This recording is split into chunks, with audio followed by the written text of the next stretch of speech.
கம்பெனில ஒர்க் பண்றவங்களா இருந்தாலும் மெஜாரிட்டியா 2 டைப்ல இருப்பாங்க.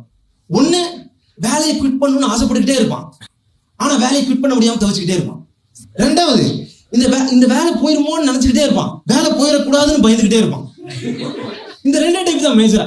ஆனா இதுல ட்விஸ்ட் என்னன்னா, நல்லா வேலை செய்ய தெரியும் பாருங்க ஒருத்தருக்கு, அவன் வேலை விட்டு போயிடணும்னு ஆசைப்படுவான். ஏன்னா அவனுக்கு நிறைய வேலை நல்லா தெரியும்.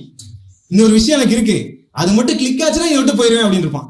இந்த வேலையே செய்ய தெரியாது பாருங்க ஒருத்தன், அவன் தான் என் கட்ட வேகிற வரைக்கும் இந்த கம்பெனிலேயே இருந்துருவான், சத்தியமா இன்னொரு கம்பெனில ஹையர் பண்ண வாய்ப்பே இல்லை, இங்கேயே என் காலத்தை கழிச்சிடணும் அப்படின்னு. இந்த மாதிரி இந்த 2 எம்ப்ளாயி இருக்காங்களே, இந்த 2 எம்ப்ளாயி தான் மேனேஜர்கிட்ட கொடுத்து மேனேஜ் பண்ண சொல்லுவாங்க. மேனேஜர் சார், உங்களுக்கு 2 எம்ப்ளாயிஸ் இருக்காங்க மேனேஜ் பண்றதுக்கு, அதுல இவன் இருக்கானே பயங்கர நாலேஜபிளான ஆளு, பயங்கர அப்டேட்டான ஆளு, பயங்கர தெளிவான ஆளு, பயங்கர இன்டெலிஜென்ட்டான ஆளு. அப்படியா, சூப்பர்ப்பா, தேங்க்ஸ். ஆனா இவன் 2 மாசத்துல போயிடுவான்.